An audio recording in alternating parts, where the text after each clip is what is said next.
Sveiki, šiandieną svečiuose su manimi yra teisininkė advokatė Evelina Kiznė. Labadiena. Sveiki. Tai šiandien, Evelino, pakalbėsime apie, tokia mano galva aktualią temą, apie atleidimą iš darbo keičiant straipsnius. Ir galbūt tada pradėsiu iš karto nuo pavyzdžio, ar ne, kad būtų aiškesnė šita situacija. Tai, tarkime, imkime atvejį, kuris iš tiesų yra tikras, iš patirties. Kai darbuotojas dirba vienoje organizacijoje ilgiau negu metus, turi mažamečių arba nepilnamečių vaikų ir darbdavys vieną dieną pateikia, pasiūlymą šalių susitarimu išeiti iš darbo, ar ne? Ir tarkime, parašo datą, ar ne, nuo kada pasiūlo vieną, tarkime, išeitinę. Žmogus nesutinka, tenka jam dirbti iš tiesų toliau. Bet aišku, mes suprantam, kad organizacija nori su juo atsisveikinti ir tada įmonė pradeda vietoj šalių susitarimų 54 straipsnio, ar ne, pradeda ieškoti darbuotojo klaidų, kalties, ar ne, kad galėtų atleisti už jo padarytus pažeidimus organizacijoje. Tai tada ir aišku yra pradedami rinkti įvairūs įrodymai, mes žiūrime, kada žmogus atėjo į darbą, kiek laiko pietavo, kur naršė ar ne, kiek laiškų jis siuntė, kiek skambučių padarė, tiesiog tikrinama yra visa jo dienotvarkė, ar ne, ieškomi tie visi vadinami įrodymai. Tai ką daryti tokiu atveju darbuotojai? Ar jis turėtų galbūt kreiptis jau į darbo inspekciją, o galbūt kreiptis tiesiai į teisininką? Mano rekomendacija būtų iš tiesų pradėti tą kelionę per teisinius procesus būtent nuo teisininko, nuo advokato konsultacijos, kadangi labai yra svarbu suprasti, ar darbdavio, pavyzdžiui, teikiami reikalavimai paaiškinti tam tikras aplinkybės yra susijęs su tuo, kad darbuotojas iš tiesų padarė kažkokį pažeidimą, už kurį darbdavys gali arba įspėti, arba atleisti iš darbo, ar iš tiesų tai yra tariamas pažeidimo kūrimas, kai iš nieko padarom pažeidimą ir tada siekiama atleisti darbuotoją.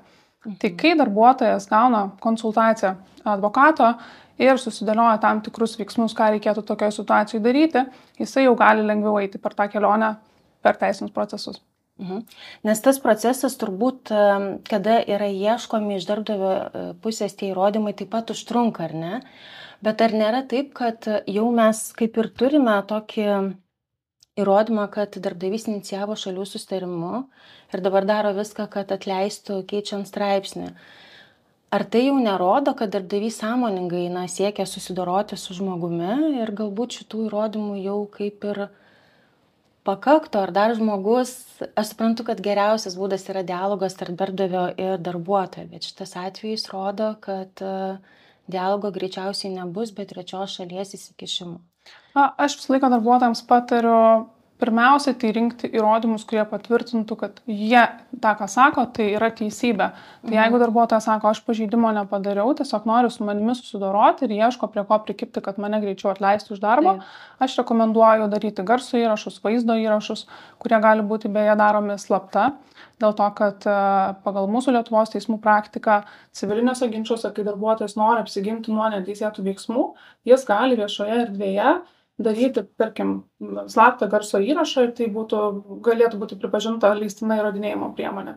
Kai darbuotojas susirenka įrodymus, kad vis tik tai darbdavys yra neteisus, gal jisai pasakys pats darbdavys arba darbdavio administracijos darbuotojai, kad vis tiek mes tave atleisim, vis tiek mes rasim būdų, kaip tave iš čia išmesti, tai toks įrodymas iš tiesų turėtų reikšmę. Nes darbo ginčių komisija vis tik tai yra žmonės, kurie nagrinėja ginčą ir jie girdėdami tuos žodžius į tą situaciją pasižiūrės visiškai kitaip. Gali darbdavys sukataloguoti daugybę pažeidimų, bet kai bus garso įrašas, kad mes vis tiek rasim iš ko tave atleisti, tai ta situacija atrodo visai kitaip. Jūsų praktikoje ar pasikeičia kažkas iš darbdavio pusės, jeigu jau darbuotojas kreipiasi jūs, tarkim, konsultacijoje, darbdavys jau sužino, gauna iš jūsų tam tikrą raštą ar ne? Kaip tada elgiasi darbdavys? Ar pasikeičia bendradarbiavimas, komunikacija tada kokie?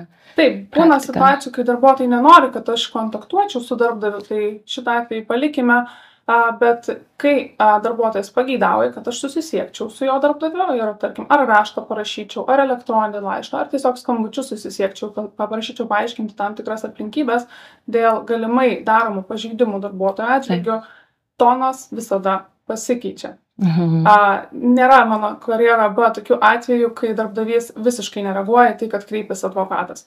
Vienaip ar kitaip sureaguoja.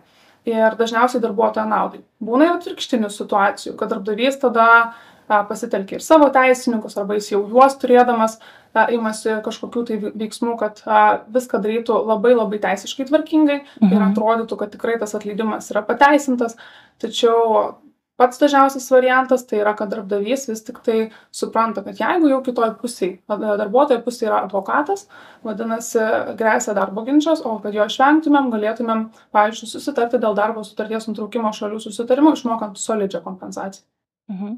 Nes aš pati ką esu pastebėjus, kad paprastai tokiais atvejais labai laiko daug užimama, finansiškai neapsimoka nei vienai, nei kitai pusiai ir tas dialogas turbūt jis turėtų būti anksčiau, bet kažkodėl, ką pastebiu, kad kol nesikreipiama iš darbuotojo pusės į teisininką, to dialogo nėra. Ir tokia kažkodėl tai praktika dar Lietuvos organizacijose manau, kad yra. Patvirtinu, nes iš tiesų darbdaviai nori kuo mažiausiam sąnaudom išleisti darbuotoją, tai jie siūlo itin mažas kompensacijas arba visai jų nesiūlo, o kai stoja advokatas, tada supranta, paskaičiuoja, kad vis tik tai jeigu bus darbo ginčas, jie taip pat turės išlaidų. Tai gal geriau vis tik pasiūlyti dabar didesnę kompensaciją ir atsisveikinti su darbuotoju jam palankesnėmis sąlygomis. Tai tas advokato įsikišimas šiek tiek tą santykį, tas derybas pareguliuoja tarp darbdavio ir darbuotojo. Aišku, būna išimčių, būna, kad situacija pablogėja ir tada, pavyzdžiui, pradedamas taikyti psichologinis smurtas prieš darbuotoją, kad darbuotojas pats išeitų, kad, pabloginamas darbo sąlygos taip, kad jam būtų blogiau. Bet tai yra vėlgi, tokios retesnės situacijos, tai dažniau vis tik tai darbdaviai yra linkę labiau derėtis, kai įstoja advokatai. Kiek patartumėte, Evelina, tam žmogui dar kentėti tame darbe, ar jau po pirmo, tarkime, tokio iš darbdavio pusės prašymo, įsakymo atsisveikinti jau reikėtų kreiptis? Kiek dar žmogus gali tikėtis pats be teisininko pagalbos išeiti iš tos situacijos draugiškai tvarkingai?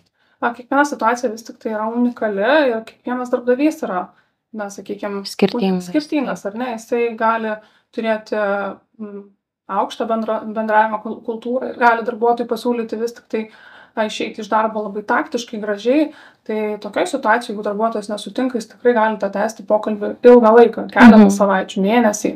Tačiau jeigu darbdavys yra labai kategoriškas, labai agresyvus, užgaulus ir siekia, kad darbuotojas kuo greičiau išeitų iš darbo, tai dar darbuotojas ir pats sprendžia, ar man geriau jau nustoti eikvoti savo sveikatą, nervuoti, stresuoti, ar geriau man tiesiog imtis kažkokių tai priemonių ir tada tęsti tą kovą ir maksimaliai tęsti laiką toje darbovietėje, kad galėčiau gauti didesnės kompensacijas.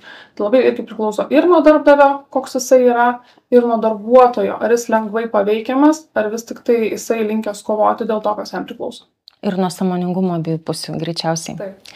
Ar apskritai yra sudėtinga įrodyti, kad darbe buvo taikomas psichologinis smurtas arba psichologinis spaudimas?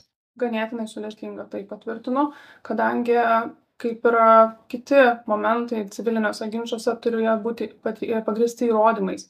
Ir tuos įrodymus surinkti yra pakankamai sunku psichologinio smurto atvejais, nes paprastai tai būna per laiką ištęstas elgesys netinkamas, kuris gal neturi konkrečių labai aiškių apraiškų, kad tai yra psichologinis smurtas. Bet tas darbuotojas, prieš kurį jis yra taikomas, jis ilgą laiką jaučiasi blogai. Jam prasideda sveikatos problemos, jam prasideda nemiga, patiria kartais net ir panikos atakas tokie žmonės. Ir jie supranta, kad prieš juos yra taikomas psichologinis smurtas. Jie tą jaučia, bet net ir garso įrašuose galim negirdėti to kažkokio išsireiškimo, kuris aiškiai trečiajam asmeniui išklausus tą garso įrašą būtų aišku, kad tai tikrai yra psichologinis smurtas. Tai surinkti įrodymus sunku, bet juos rinkti visą laiką reikia. Darbuotojai turėtų žinoti, kad ne visada gali klostytis taip, kaip jiems atrodo, kad nepavyks surinkti įrodymų, kad nieko aš čia neįrodysiu. Gal iš tiesų padėjus telefoną ant stalo ir paspaudus įrašymo mygtuką, atėjęs darbdavys pasakys tą dieną to pokalbio metu būtent tai, ko reikia darbo ginčui. Tai aš linkiu visą laiką nenuleisti rankų, rinkti įrodymus ir bent kurį laiką tą daryti, bent, sakykime, savaitę, 2 savaitės, 3 savaitės. Ir tada jau su tais įrodymais keliauti pas advokatais, įvertinti, ar yra galimybė pradėti darbo ginčą. Nes aš savo praktikoje iš personalo pusės tai matau, kad žmonės labai yra ilgai linkę kentėti, jie turi tą baimę, kad neįrodys ir apskritai, lyginant darbuotojų ir darbdavį, tu dirbi pas darbdavį, ar ne, atrodo, kad šita pusė yra stipresnė, tu bijai kreiptis pas teisininką, tu bijai, kad paskui nerasti darbo, yra tokie psichologiniai kitokie dalykai ir kaip jūs paminėjot, kad žmogus jaučia tą psichologinį smurtą, tai jis jį jaučia ir jam atrodo, kad tai, ką aš jaučiu, aš galbūt negalėsiu įrodyti.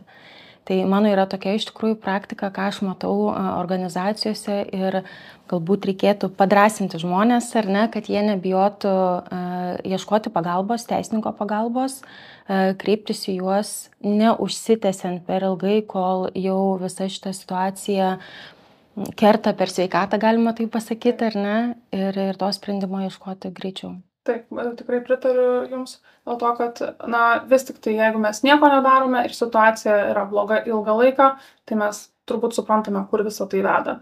O jeigu tik situacija pradėjo blogėti, darbuotojas gauna konsultacijas, tai žino, kaip surinkti įrodymus, jis žino, kokią galimybę gauti kompensacijas darbo ginčo metu, jau kitaip jam truputėlį atrodo ta situacija, jau supranta darbuotojas, ką jam reikėtų daryti, ką darbdavys gali šitoj situacijai, kokie teisiniai veiksmai galėtų būti pradėti esant tokiai situacijai. Ir patikėkit manim, ta informacija suteikia ramybės tikrai nemažai. Esu turėjusi tokią situaciją, kai darbuotojas gavo 5 reikalavimus teikti paaiškinimus per vieną dieną. Jisai kelias artimiausias dienas tiesiog net negalėjo atlikti darbo funkcijų, nes reikėjo teikti paaiškinimus išsamius, reikėjo rinkti įrodymus, kad jisai atliko darbo funkcijas tinkamai. Galiausiai vis tiek darbdavys atleido darbuotoją iš darbo dėl to, kad jis neva padarė pakartotinį darbo pareigų pažeidimą ir vieną šiurkštų. Tai laikė, kad tai yra netgi dviejopas pagrindas atleisti darbuotoją iš darbo. Darbuotojas kreipėsi į mane, pradėjome darbo ginčą, kreipėmės į darbo ginčų komisiją ir nors formaliai žiūrint, dokumentai yra kažkoks pažeidimas fiksuotas, yra reikalavimas paaiškinti, yra paaiškinimas pateiktas, tai formaliai iš darbo teisės pusės lygtais visi veiksmai yra atlikti. Tačiau noriu paminėti, kad vis tik atleidimas iš darbo turi būti proporcinga priemonė. Tie pažeidimai patys savaime neatrodo, kad jie yra tikri, jeigu tai yra per vieną dieną. Darbo ginčų komisijos nariai lygiai taip pat žiūri į situaciją ir vertina, ar tai galėjo būti tie tikri pažeidimai, ar tai galėjo būti sukurti tam, kad pateisinti atleidimą.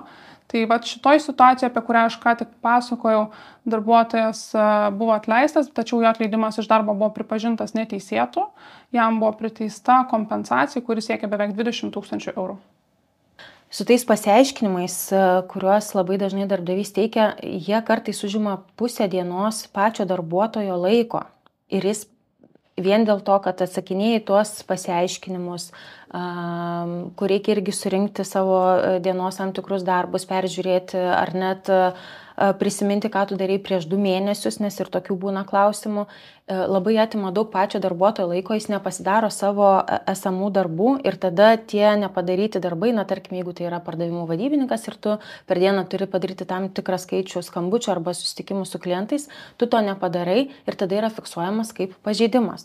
Nors iš esmės tu bandai pasiaiškinti darbdaviui, atsakydamas į jo tas užklausas. Tai kaip tada, Evelina, geriau elgtis šitokioj situacijai pačiam tam darbuotojui? Tai pirmiausia, kreiptis į teisininką, nes su teisininko pagalba galima ne tik sudėlioti savo poziciją dėl tariamų pažeidimų padarimo, bet ir galima suprasti, link ko mes einame. O einame mes greičiausiai link darbo ginčo ir kaip tam ginčui reikia pasiruošti. Tai mes tada atitinkamai teisininkai reaguojame į darbuotojų situacijas, patariame, pasakome, koks bus procesas, ką reikėtų padaryti darbuotojui būtent šito proceso metu. Ir tada gaunasi, kad darbuotojas, kai yra informuotas, jam sekasi ženkliai geriau ir jis gali žymiai geriau pasiruošti darbo ginčui ir gauti daug daugiau kompensacijų, negu galbūt tas, kuris nieko nerinko, nieko nedarė, pas teisininką nebuvo ir nežinojo, kaip elgtis tokioje situacijoje. Ačiū. Ačiū.